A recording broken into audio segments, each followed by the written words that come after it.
It's not always the no that hurts the most. Sometimes it's being the yes that came with a footnote. And that experience, well, it really can shape us in some deep, profound ways, forcing our minds to develop a pretty unique set of adaptations just to cope. So let's start with what's happening on the inside. And it's so important to get this straight right away. These aren't character flaws. Not at all. Think of them more like highly advanced survival skills that your mind builds to protect itself. Okay, trait number 1. Now, this isn't just being insecure or reading too much into things. It's actually a learned skill.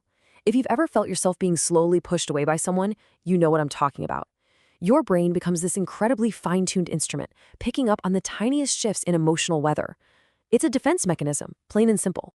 And this really gets to the why of it. The fade out, the distancing, it rarely comes with a big announcement, right?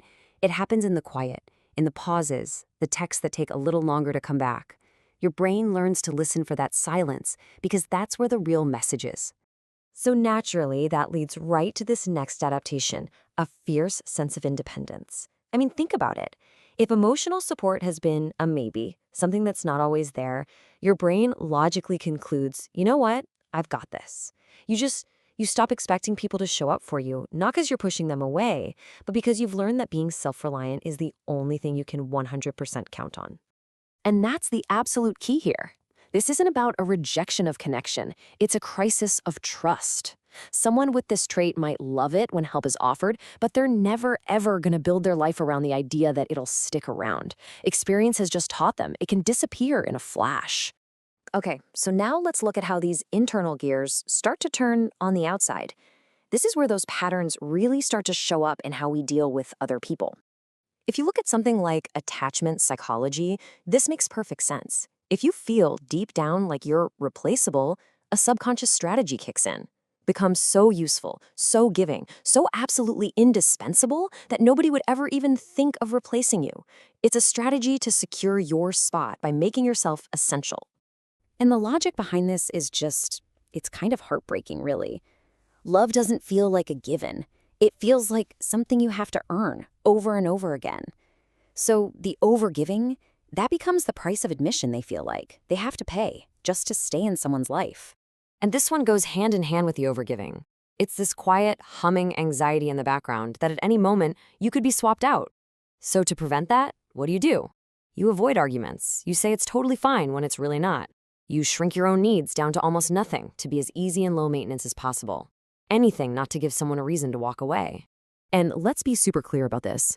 For a lot of these folks, being alone is fine. That strong independence takes care of that. The real, gut-wrenching fear isn't solitude. It's the discovery that you were replaced seamlessly, that your absence didn't even leave a dent.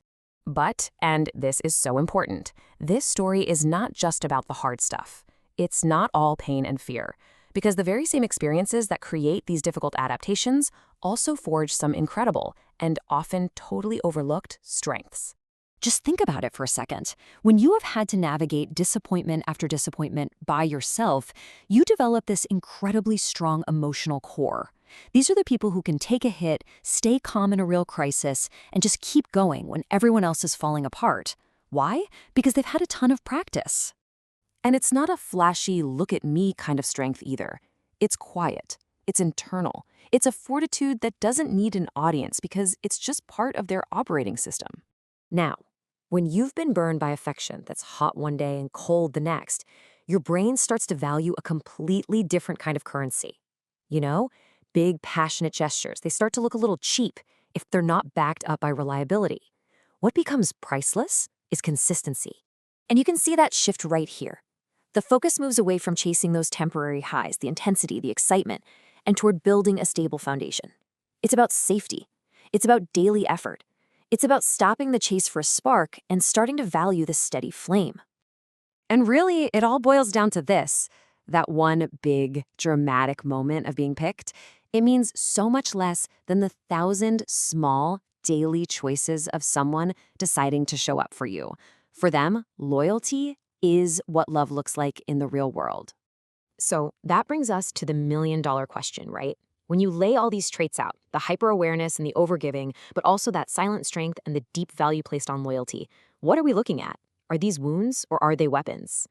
Well, the most powerful thing you can do isn't to judge these traits as good or bad. It's to simply see them for what they are. It's all a pattern, a completely logical response to a very specific kind of experience. And this is maybe the most important thing to hear. These behaviors, they are not your personality. They are not the fixed, unchangeable core of who you are. That's all it is. It's a pattern you learned. Think of it like a survival map your mind drew to help you get through a really tricky emotional landscape.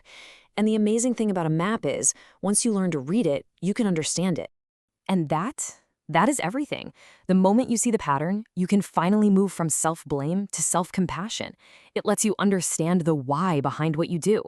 And that understanding, that is the first most powerful step towards real change. It's not about being broken, it's about having adapted. And there is a deep, profound